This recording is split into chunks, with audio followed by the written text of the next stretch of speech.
Alors nous sommes aujourd'hui avec Jacques Véron, qui est directeur de recherche à l'INED, auteur de nombreux articles, d'ouvrages, et il suffit de vous googliser pour voir votre contribution à la science et à la recherche démographique, avec un titre que je vais essayer d'expliciter parce qu'il est un peu provocateur, 8 milliards d'humains, pourquoi faire? Alors la question de l'utilité d'un être humain n'est pas évidente, mais alors de 8 milliards.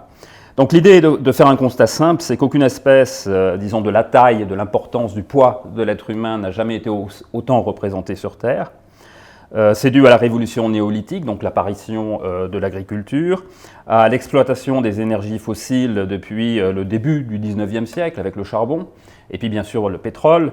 C'est dû également à la révolution agraire des années 50, les engrais industriels qui sont en grande partie issus du gaz naturel d'ailleurs et du pétrole. Les progrès de l'hygiène et de la médecine, et nous arrivons à 8 milliards d'humains. Et nous avons l'impression, pour aller un petit peu au-delà, en se projetant dans un avenir très proche, que c'est peut-être également un moment de bascule, c'est-à-dire que c'est alors que nous sommes 8 milliards d'humains et que cela a été rendu possible par les phénomènes que je viens de décrire, qu'il y a un risque que tout s'arrête d'un coup, comme un avion qui serait en phase de décollage et dont les moteurs s'arrêteraient soudainement. Et puisque le réchauffement climatique aura un impact certain sur les rendements agricoles, avec la sécheresse, etc., que les énergies fossiles ne peuvent plus être exploitées pour les raisons précisément liées au réchauffement climatique et qu'elles sont pour la plupart d'entre elles en déplétion rapide. Et à cela s'ajoutent d'autres phénomènes qui ne nous concernent pas directement notre sujet, mais comme par exemple l'antibiorésistance. Et il y a des thèses disant qu'entre 2040 et 2050, on atteindrait une efficacité zéro, tout simplement des antibiotiques, c'est-à-dire qu'on reviendrait au 19e siècle. Et donc c'est dans cette période-là que nous vivons, qui est notre période, que nous nous retrouvons avec 8 milliards d'humains. Alors ce qu'on va essayer de faire avec Jacques Véron, c'est d'essayer de voir si un démographe est simplement un homme de chiffres et d'explication des comportements, ou s'il y a une émotion dans les analyses que vous faites, comme il peut y en avoir dans le grand public, comme il peut y en avoir chez moi, qui vous pose des questions. Donc, une question simple et un peu provocatrice, est-il légitime qu'une seule espèce de la taille de l'homme soit représentée par 8 milliards d'individus? Et pour prendre un seul exemple, une petite image, est-il légitime qu'il y ait 1,4 milliard de Chinois et que dans cette même Chine, il reste 40 panthères endémiques de Chine? Est-ce que c'est quelque chose qui doit nous effrayer? Est-ce immoral? Est-ce scandaleux? Comment vous vivez ce chiffre de 8 milliards d'êtres humains? Moi, je le vis plutôt comme une contrainte. Alors, est-ce que c'est légitime ou pas? Ça, j'aurais du mal à vous répondre. Étant donné que c'est un fait, parce que vous avez mis l'accent sur tous les progrès qu'il y a eu, et ce qui s'est passé en fait dans les pays dits en développement, c'est que ces progrès ont été beaucoup introduits de l'extérieur et n'ont pas modifié les comportements et n'ont pas été intégrés de la même façon que dans les pays développés en termes de comportement de fécondité. Si bien que la mortalité a beaucoup baissé et que la fécondité est restée globalement pendant longtemps au même niveau. Donc ça a développé un potentiel de croissance extrême. Donc la question de la légitimité, c'était juste qu'on a apporté du bien-être aux gens du point de vue de la santé. Ça n'a pas été intégré en termes de comportement et le résultat est qu'on est 8 milliards et qu'effectivement on est des prédateurs, on est quand même des grands prédateurs à l'échelle de la planète. Ça, je crois qu'on soit 8 milliards ou moins. La différence aussi, c'est qu'on est 8 milliards qui ont des comportements, pour faire simple, qui ont cassé la circularité écologique, c'est-à-dire que les déchets qu'on produit ne sont pas facilement recyclables, alors que ceux qui étaient avant nous, mettons les 250 millions à l'époque de Jésus-Christ, leur prédation, enfin leurs effets sur l'environnement étaient bien moins puissants que ceux que l'on a. Donc le chiffre, pour poser la question aussi, est-ce que c'est effrayant? C'est interpellant en tout cas, je dirais, mais c'est une réalité, donc c'est une réalité avec laquelle il faut faire. Est-ce que ce chiffre vous angoisse, vous ? Non, il ne m'angoisse pas, mais j'avoue que quand je regarde la courbe à chaque fois, parce que je suis quand même assez habitué à la regarder, et je me dis quand même, c'est quand même pas tout à fait anodin de penser qu'on a augmenté aussi rapidement depuis 200 ans, alors que sur des milliers, voire millions d'années, la population n'a pas stagné, mais a augmenté à des échelles qui n'avaient rien à voir. Donc ça... Disons que moi, ce que je souhaite, c'est qu'il y ait une stabilisation de la population mondiale. Bon, beaucoup de gens le souhaitent, et je pense qu'après, il faut faire avec, mais il faut quand même l'accompagner, cette croissance, si on ne veut pas effectivement qu'il reste plus zéro panthère, là, dans l'exemple que vous donniez. Mais je crois qu'il faut quand même aussi bien être attentif au fait que ce n'est pas uniquement les individus en tant que nombre qui... c'est aussi les individus dans la façon dont ils se comportent. Et là, il y a toute une problématique, ce qu'on appelle la problématique du développement durable, mais qui est derrière, qui est de savoir s'il y a relativement moins de gens, c'est-à-dire si la croissance se ralentit, comment vont se comporter ces gens-là. Du point de vue environnemental, disons, pour faire ça. Bien sûr, et puis on va en parler en fin d'entretien, mais avec les perspectives que j'ai citées, qui sont liées au réchauffement climatique, etc. Alors, on parlait, avant le début de cet entretien, en privé, là, on parlait de l'Inde et de l'impression que donne une foule dans des pays où il y a vraiment beaucoup d'habitants et que ce n'est pas du tout la même impression qu'à Paris. Et je vais prendre 2 pays qui ont eu une évolution démographique particulièrement dynamique. D'abord l'Égypte. L'Égypte est passée de 18 millions d'habitants en 1945 et elle en a presque 100 millions aujourd'hui. Or, le territoire utile de l'Égypte, c'est le Fayoum, le delta, et 2 km de part et d'autre du Nil. Il suffit d'aller sur Google Earth et on voit que c'est le désert immédiatement. Et même les rails de chemin de fer sont mis à l'extérieur des terres arables pour pas... Donc, ce qui fait que la densité de population en Égypte est évaluée à peu près à 2600 habitants au kilomètre carré. L'Égypte, 100 millions d'habitants, 2600 habitants au kilomètre carré. Et je vais prendre un autre exemple qui est les Philippines. Alors qui, je pense, c'est le champion en matière l'un des champions en matière démographique. Donc l'archipel des Philippines, la population a été évaluée par l'Espagne au moment de leur arrivée à 3 millions d'habitants. En 1900, un recensement fait par les États-Unis, assez scientifique, 7 millions. 18 millions en 1918 et ils ont dépassé les 100 millions actuellement.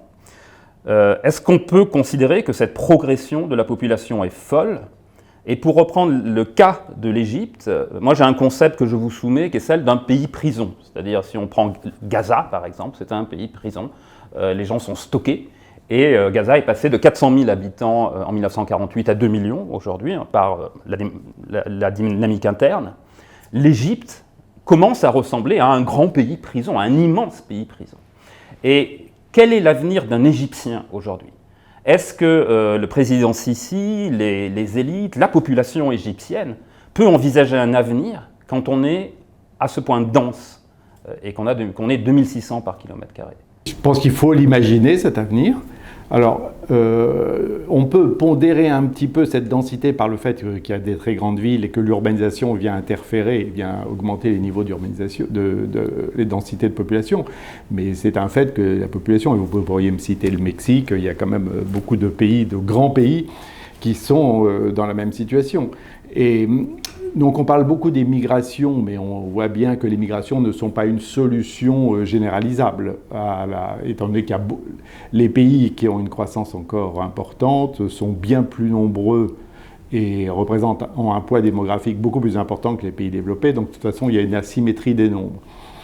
Alors, les enjeux, ça, c'est clair que c'est... puisqu'il y a eu des révolutions vertes qui ont permis d'accroître les productions agricoles, mais dont maintenant on sait qu'elles ne présentaient pas que des avantages. Donc on a refait un bilan de ce qu'était le progrès que l'on présentait comme un progrès un peu indéfini. Et régulièrement, les gens vous disent « oui, ben on trouvera la solution scientifique, etc. » Mais le doute peut s'installer quand même sur la capacité de la science, de manière unilatérale, bien sûr. Sur certains cas particuliers, elle est efficace, mais d'être efficace de manière générale. Et puis il y a une question de solvabilité des populations. Si on reprend des pays tels que l'Égypte, il faut aussi que les gens aient les moyens. Donc s'ils importent, par exemple, sur le plan alimentaire, parce qu'ils produisent autre chose, parce qu'ils ont des activités de tourisme, parce qu'ils sont plus tournés vers le tertiaire, il faut aussi qu'ils aient un pouvoir financier suffisant pour pouvoir importer, et il faut évidemment qu'il y ait des pays qui soient susceptibles d'exporter, et ça repose le problème des productions à grande échelle dans d'autres zones. Donc, est-ce que c'est un pays prison ? c'est pas vraiment un pays prison dans la mesure, il me semble-t-il, où les gens sont libres. Par rapport à Gaza, il y a vraiment une concentration avec des questions politiques. Bon, les questions politiques sont présentes aussi en Égypte, mais pas avec la même intensité. Les gens potentiellement peuvent bouger, mais il y a aussi les enjeux d'instabilité politique qui sont derrière. Et puis il y a la pression foncière, c'est-à-dire pour vivre à titre individuel, on n'a plus d'intimité, on n'a plus... on vit à 12 dans un tout petit appartement, c'est ça la situation en Égypte. Ce n'est pas un pays prison, certes, mais ceci dit, quitter l'Égypte n'est pas évident, ne serait-ce que parce qu'il y a le désert. Et je vais prendre un pays qui devient un pays prison, qui est le Bangladesh. Et le Bangladesh le devient au sens de Gaza, puisque le Bangladesh est une enclave dans l'Inde. Et l'Inde a mis un mur avec des miradors, et il tire. Donc vous avez vu, donc c'est un scandale qui commence à apparaître, mais l'Inde, par exemple, sur le respect des droits de l'homme, a fait du Bangladesh. Alors le Bangladesh a une spécificité, c'est qu'il a connu sa transition démographique, puisqu'on est à 2 enfants par femme au Bangladesh, mais l'Égypte est, semblerait-il, en contre-transition démographique. Est-ce que vous avez des informations là-dessus? C'est-à-dire que ce serait le seul pays au monde qui refait des enfants plus? Il y a eu un peu au Maghreb. Au Maghreb, on a vu ce mouvement de transition démographique bien amorcé et de tendance un peu à l'inversion des mouvements. Donc là, il y a l'interférence avec des facteurs religieux qui est quand même questionnée. Et donc, par rapport au Bangladesh... la situation du Bangladesh est quand même assez particulière. D'abord, c'est vraiment l'inclusion parfaite dans le territoire indien. Et il y a quand même des migrations, parce qu'il y a quand même toujours des gens qui partent du Bangladesh pour aller en Inde. Et en même temps, culturellement, c'est une région homogène. Je veux dire, la partie du Bengale et le Bangladesh, c'était la même population. Donc, en fait, ces différences, il n'y a pas des différences, il y a des migrants, mais qui, au départ, étaient quand même très similaires. C'est lors de la partition de l'Inde qu'on a séparé les hindous des musulmans pour créer le Bangladesh. Donc, le Bangladesh a en plus, par rapport à ce que vous disiez, toute la dimension effet climatique, donc vulnérabilité de toutes les populations qui sont dans le golfe du Bengale, et ça c'est aussi une dimension nouvelle qui fait que où les gens partent à Dakar, vont en ville, vont alimenter la croissance urbaine, ou vont essayer de partir en Inde pour avoir un rôle aller dans le bas de l'échelle sociale, faire des petits boulots que certains Indiens ne font plus. Alors oui, c'est l'une des conséquences. Les Philippins sont les esclaves du monde entier, dans les monarchies du Golfe, dans les pays occidentaux. Beaucoup de nounous sont philippins. Oui, mais les Indiens aussi. Les gens du Bangladesh vont en Inde, mais les Indiens vont dans les pays du Golfe et ont des statuts très bas. Donc il y a tous ces transferts de population avec des situations effectivement de vulnérabilité, de grande vulnérabilité. Alors, en Égypte, il y a aussi le débit du Nil, puisque le Nil est exploité au maximum. C'est ce qui surprend, parce que le Nil, c'est une mer dans le désert. Et en fait, le Nil est exploité au maximum. Et il y a ce grand barrage qui est créé par l'Éthiopie. L'Éthiopie qui devient un grand acteur économique dans le monde aujourd'hui, ce que l'Égypte ne peut pas être. Pour rebondir sur ce que vous dites, la question de l'eau est une question dont on ne parle pas suffisamment. Enfin, de temps en temps, il y a des colloques sur l'eau, mais il y a des enjeux considérables sur l'eau. Et effectivement, toute la logique des barrages. La logique des barrages dans des pays qui sont traversés par un fleuve, le pays en amont met un barrage. Bien sûr. D'ailleurs, l'Éthiopie dit que c'est un barrage hydroélectrique, donc il va y avoir quelques semaines de remplissage, et puis après, le débit va repartir, mais enfin, on sait ce que ça veut dire. Après, derrière, il y aura des terres arables, personne n'en doute. Et puis, l'urbanisation pompe énormément d'eau dans les rivières. Il y a des rivières complètement asséchées. J'aurais pu citer l'Éthiopie, en termes de dynamique démographique, c'est aussi inouï. Et alors évidemment, est-ce que vous êtes intéressé à l'impact de la démographie sur l'environnement? Parce que le risque, c'est qu'il n'y ait plus que des hommes et des animaux domestiques, plus quelques pigeons, des mouches, et que la Terre se limite à ça.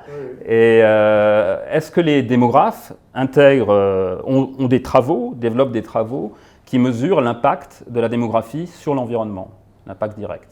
Alors, c'est extrêmement difficile. Moi, je travaille sur ces questions, mais c'est extrêmement difficile parce que déjà, la notion d'environnement, comme vous l'avez suggéré, est-ce que ce sera plus que des animaux domestiques?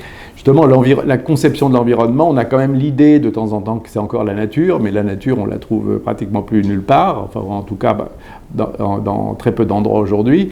Donc, c'est déjà un environnement qui est mixte, voire un environnement qui est complètement artificiel, comme c'est le milieu urbain. Donc on peut faire des jardins en milieu urbain, mais ce ne sera pas la nature d'autrefois.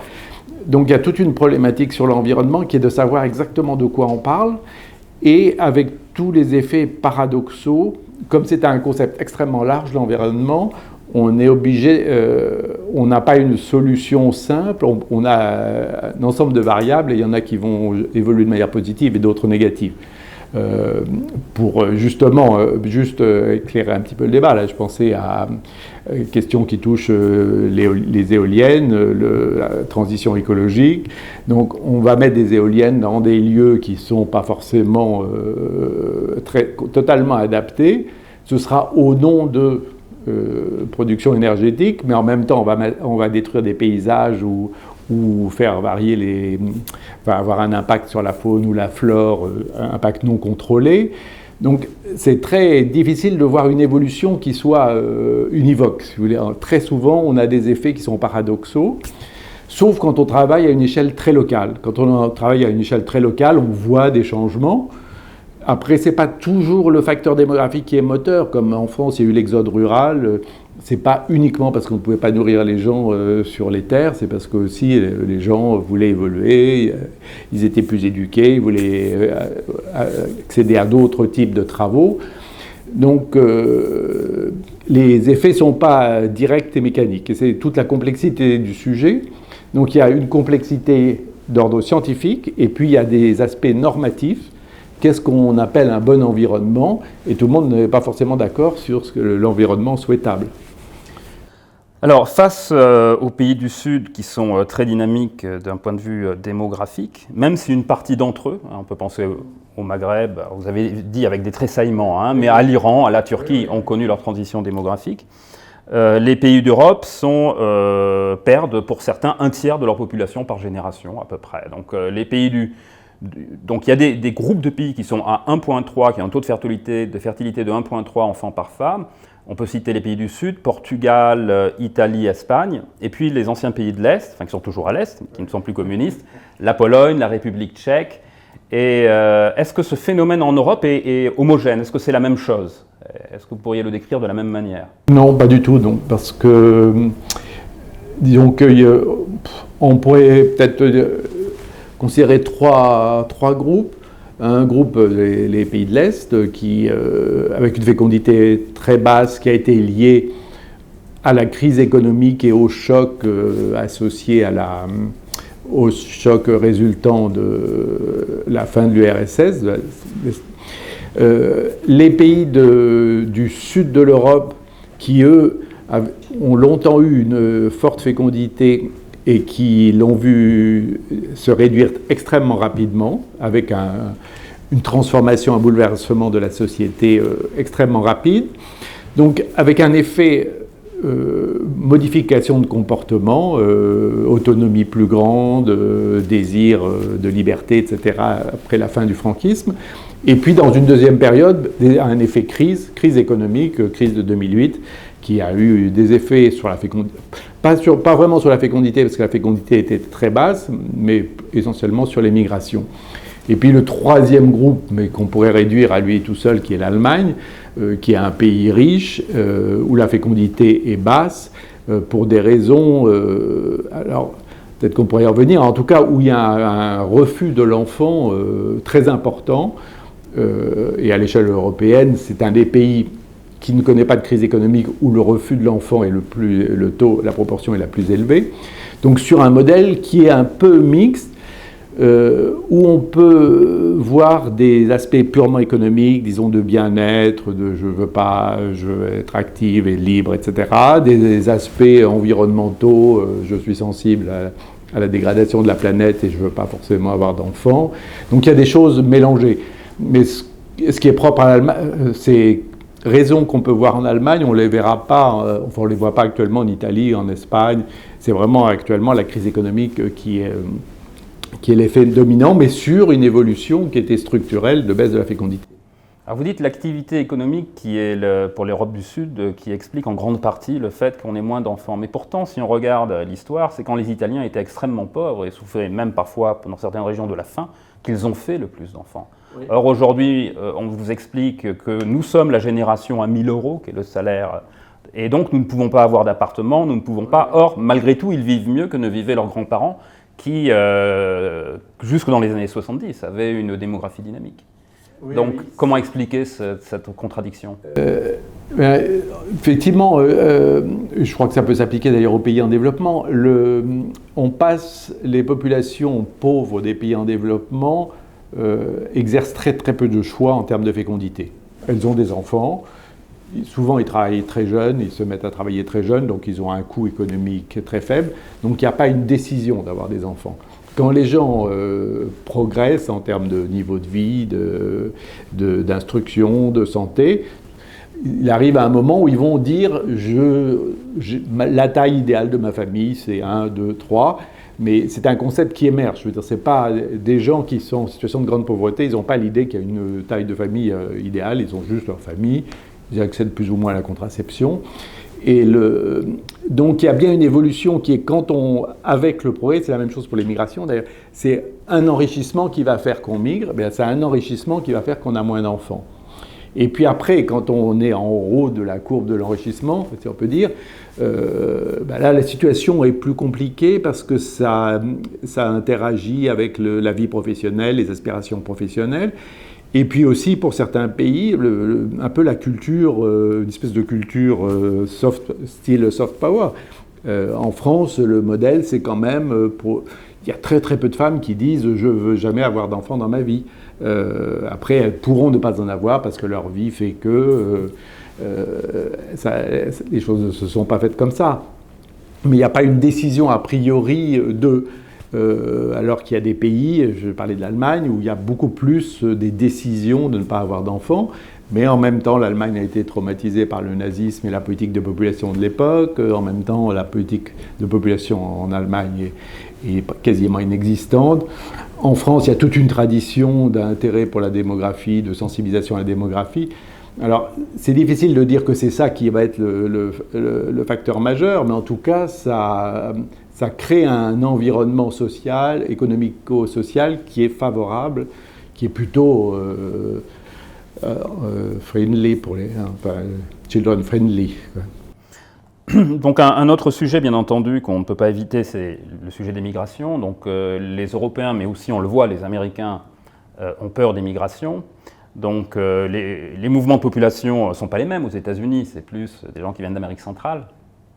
Et pour nous, c'est des gens qui viennent de partout en réalité, parce qu'on voit que le flot de migrants ne vient plus spécifiquement d'Afrique du Nord, ça a été longtemps le cas. Alors je mets l'immigration européenne de côté, qui était antérieure, mais, et puis ensuite de ce qui était notre ancien empire colonial, donc se sont ajoutés les gens issus des populations sahéliennes ou d'Afrique centrale, etc., l'ancien AOF, AEF pour dire les choses.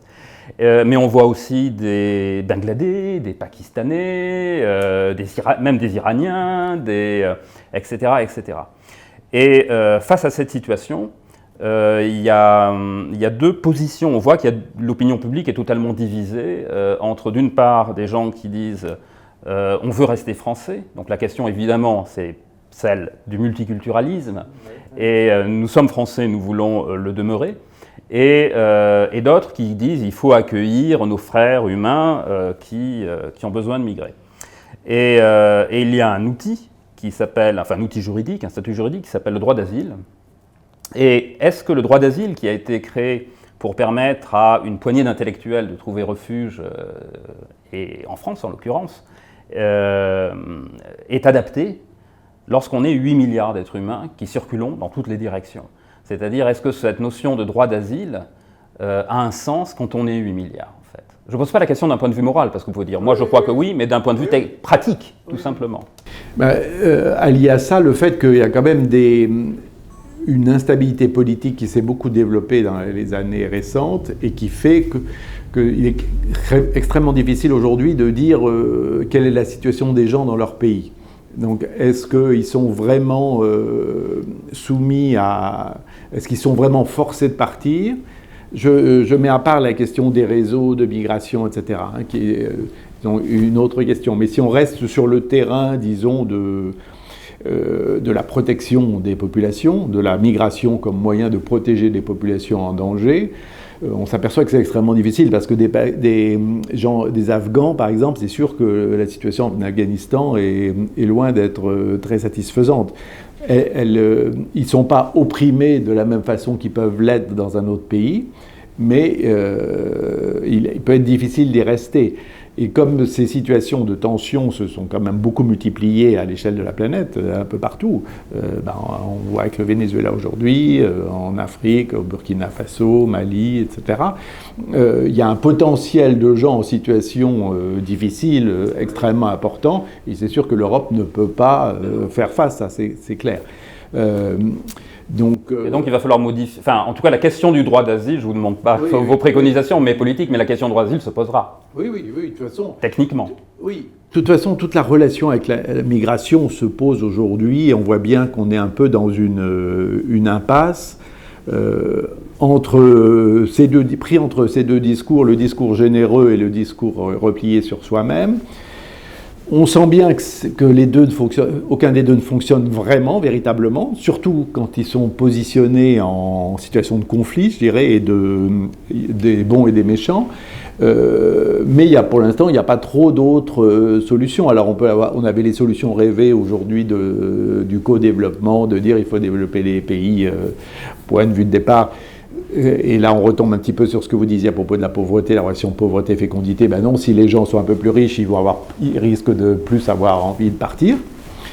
Et moi, j'ai fait une grande enquête avec un collègue indien sur le Pendjab indien, en fait, qui est un État d'où les gens partent beaucoup. C'est un État un des plus riches de l'Inde. Les gens sont très éduqués, il y a une forte égalité entre hommes et femmes. Il y a une migration très importante et les gens ne reviennent pas. Ils viennent reconstruire une maison sur place. Donc ce potentiel migratoire, il n'est pas uniquement lié à des situations de détresse. Il est lié à des standards de vie. Les Indiens du Pendjab, ils ont envie d'aller au Canada. Ils n'ont pas envie d'aller dans les pays du Golfe. Ils ont envie d'aller au Canada, aux États-Unis, en Australie, dans des pays développés. Et comme il y a une compétence qui s'est développée, une compétence intellectuelle, professionnelle, ils ont aussi envie d'avoir des jobs qui sont en rapport avec ce qu'ils savent faire. Donc il y a beaucoup de facteurs qui interviennent et on voit bien qu'une réglementation stricte du genre oui-non ou du genre fonctionne plus, mais ce n'est pas pour autant que j'ai une solution à proposer. On peut rajouter que d'un point de vue moral, le droit d'asile, pour moi, a toujours été, je vous donne mon point de vue, je ne devrais pas, je ne fais qu'interviewer, mais a toujours été une inversion des valeurs quelque part. C'est-à-dire que si on prend des hommes jeunes, pas des familles bien sûr, mais des hommes jeunes, qui correspondent à une part très importante des migrants, face à l'oppression, il faut se battre, il ne faut pas fuir, c'est un peu ma position. Tandis que face à la faim, et les gens qui fuient pour des raisons économiques, on les est conduits, enfin au terme du droit, et face à la faim, on ne peut rien faire, on meurt. Et je pense que la faim est un ennemi beaucoup plus dangereux qu'une oppression politique. Mais je crois on ne partage pas, peu de gens partagent cette opinion. Mais... Non, c'est intéressant comme point de vue. Mais là, moi, je voudrais rajouter quelque chose qui n'est pas directement en rapport avec ce que vous dites, mais qui m'avait frappé à propos de l'Irak, quand il y a eu de la Syrie, pardon. Les gens, il y a des Syriens qui venaient en France, on a dit il faut les accueillir, etc. Il y a eu tous les débats que vous connaissez sur la question. Et je me souviens d'avoir vu une interview une fois d'une famille syrienne, d'un Syrien qui était médecin, qui demandait l'autorisation de venir en France depuis la Syrie, et on lui a dit non, il l'obtenait pas. Donc les gens qui venaient avaient une chance d'être régularisés, ceux qui demandaient avant de venir... D'autant plus qu'on a besoin de médecins. Donc, oui. 40% dans le domaine hospitalier sont... Et quand on parle de l'accueil des Syriens en France, indépendamment des questions de quotas, etc., quand on voit l'accueil dans les villes et tout ça, je n'appelle pas ça de l'accueil. Donc c'est juste qu'ils sont là, c'est tout. Oui, parce qu'il y a un débordement des services. Oui, donc on a beaucoup de positions de type moral, mais dans la réalité des choses, ça ne suit pas beaucoup. Et alors je reviens, et c'est un peu la fin de cet entretien sur la question du réchauffement climatique. Que pensez-vous de cette image de l'avion qui est en train, du gros porteur qui est en train de décoller, et au moment où il a besoin, parce que nous sommes 8 milliards, d'avoir ces moteurs, disons, en poussée maximale, arrive le moment où s'arrêtent à la fois les énergies fossiles, où le réchauffement climatique vient fragiliser, c'est plus que fragiliser d'ailleurs, peut-être faire effondrer les rendements agricoles. Est-ce que vous pensez que cette image correspond à une réalité des 10, 20, 30 ans qui viennent, ou c'est un fantasme? Je ne l'ai pas envisagé. Nous, démographes, on préfère l'image du bateau, du grand paquebot qui a l'inertie et qui ne tourne pas. Donc, on est peut-être un peu trop en arrière par rapport à votre scénario. Moi, sur le réchauffement climatique, je ne suis pas convaincu, en tout cas sur les catastrophes et sur les migrations environnementales en tant que telles. Je ne suis pas convaincu qu'il y en aura autant que ce qu'on veut bien dire aujourd'hui. Parce que je pense que les gens sont, et ça revient un petit peu à la question migratoire, les gens sont plus attachés aux endroits où ils vivent qu'on ne le dit. On les imagine un peu comme des êtres mobiles. Autant ils peuvent être mobiles avec des doubles résidences, ça oui. Mais partir et quitter définitivement son lieu d'habitation, ce n'est pas un objectif pour tout le monde. Et on voit bien le développement d'ailleurs en Inde, dans les villes à Bombay, il y a une population qui a connu un grand essor et tous les gens ne partent pas pour autant. Alors ça ne veut pas dire que leur pression, d'ailleurs au passage, que leur pression démographique soit moindre, au contraire, parce qu'ils ont des modes de vie assez prédateurs. Mais donc les gens, il y a une résistance, moi je pense qu'il y a une résistance à la migration beaucoup plus forte qu'on ne dit. Et alors après, il y a des cas limites, évidemment, où les gens sont obligés de partir. Au Sahel, c'est vrai quand il y a un désert absolu, les gens sont obligés de bouger. Et d'ailleurs, au passage, on ne raisonne pas tellement sur les endroits où ils vont. On raisonne plus sur le fait qu'ils doivent partir de là où ils sont. Mais ça suppose quand même qu'il y a un lieu d'accueil quelque part, d'accueil entre guillemets. Et les gens n'ont pas tellement envie, les Kenyans n'ont pas envie de voir arriver des gens d'Éthiopie ou d'ailleurs. Les Australiens n'ont pas envie de voir des gens forcément qui viennent des îles océaniques. Donc de toute façon, il y a des enjeux politico-démographiques très importants derrière. Mais sur les effets, là encore sur les effets mécaniques, parce que quand on regarde des catastrophes, un certain nombre de catastrophes dites naturelles, elles sont en général que très partiellement naturelles, même Katrina, Nouvelle-Orléans, c'est des digues qui ont cassé, qui ont vraiment créé la catastrophe. Très souvent, il y a des facteurs humains ou de négligence ou de type d'habitat qui interfèrent. Donc, sur la métaphore de l'avion, moi j'ai quand même envie de rester positif sur l'avenir de la planète, donc j'espère que l'avion va décoller et il pourra atterrir dans de pas trop mauvaises conditions. Ça ne veut pas dire de sous-estimer les défis. Moi, ma position, c'est d'être raisonnablement optimiste. Et volontairement, c'est-à-dire je trouve que de toute façon on est où on est, donc il faut faire avec, mais sans pour autant sous-estimer les questions et surtout essayer de sortir des débats stériles qui sont juste l'opposition entre deux points de vue qui ne se comprennent pas et qui ne se respectent pas très souvent. Parce que je pense que souvent les réalités sont un peu au milieu, elles sont dans des équilibres, et puis aussi dans le fait que les gens acceptent des choses. On voit bien sur les conflits interethniques aujourd'hui là, qui émergent, ou interreligieux d'ailleurs, c'est la même question. On voit que des populations qui vivaient très bien ensemble et ça ne posait pas de problème, tout d'un coup elles se disent non ça ne va pas.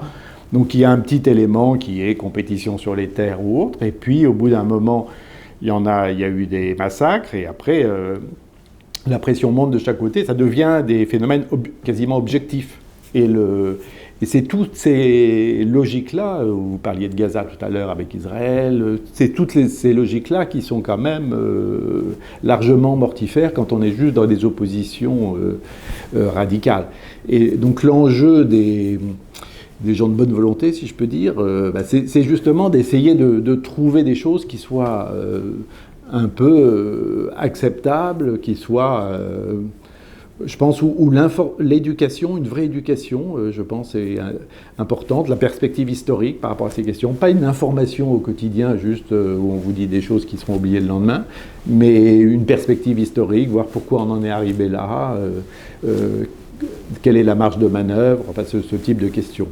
Ce qui est sûr, c'est que si on regarde le monde, et à l'exclusion de la Suisse, 100% des pays multiculturels, c'est-à-dire où il y a des populations qui soit parlent une langue différente, soit ont des religions différentes, soit les deux, 100% sont en guerre civile ou en très forte friction.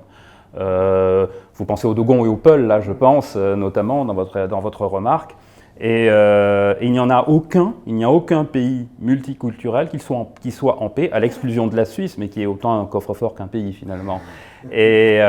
Et ça, c'est quand même assez inquiétant. C'est à se demander si le rôle des civilisations n'est pas de s'exclure pour que toute la population humaine remplisse entièrement la Terre, d'une certaine façon. Les Esquimaux ont-ils choisi de vivre dans les conditions dans lesquelles ils sont? Peut-être que les civilisations sont faites pour s'exclure. En tout cas, on ne peut pas exclure cette hypothèse. Dernière question, et nous en aurons fini. Il y a un mouvement actuellement dont on parle, et je ne sais pas s'il correspond à une réalité statistique réelle, c'est les couples ou les individus qui refusent d'avoir d'enfants pour des raisons idéologiques ou environnementales. Est-ce que c'est un constat que l'on fait à l'INED? Est-ce qu'il y a des études là-dessus? Alors, sur les couples qui n'ont pas d'enfants, oui. Enfin, sur les femmes qui n'ont pas d'enfants spécialement. D'ailleurs, au passage, il y a plus d'hommes sans enfants que de femmes sans enfants. Donc, il y a un déséquilibre par rapport à cette question. Alors, c'est un discours que moi j'ai entendu en Allemagne depuis. Il y avait un livre de Günter Grass qui s'appelle Les enfants par la tête, où un couple se pose la question, va en Asie, va voir la misère et se dit est-ce que compte tenu de cette misère, est-ce qu'on peut avoir un enfant ou pas? Et donc c'est quelque chose que j'ai entendu à plusieurs reprises en Allemagne, où des couples expliquaient que c'est parce qu'il y a des problèmes environnementaux qu'ils n'auront pas d'enfants, sachant que l'Allemagne a été sensibilisée plutôt aux questions environnementales que la France. En France, il me semble que, enfin ça peut exister, mais c'est plutôt ce que je disais tout à l'heure, le fait que c'était un non-choix. De ne pas avoir d'enfants, c'est plutôt un non-choix, c'est plutôt les circonstances qui font que la vie, on travaille, on fait des études plus tard, on rencontre un conjoint, bon, on n'en rencontre pas, etc. Et à la fin, on a un enfant ou pas. Mais disons, le plan de dire j'aurai pas d'enfants pour sauvegarder la planète, je ne pense pas tellement. Enfin, en tout cas, en France, moi, je ne pense pas que ce soit un mouvement fort. Et puis, modulo le fait qu'il faut aussi, il ne suffit pas de ne pas avoir d'enfants pour sauver la planète, il faut aussi se comporter de manière vertueuse, entre guillemets. Et si je remplace l'enfant que je n'ai pas en faisant des tas de... en ayant un mode de vie extrêmement prédateur, ça ne sera pas, à l'arrivée, ce ne sera pas forcément mieux. Eh bien, Monsieur Véron, merci. Merci.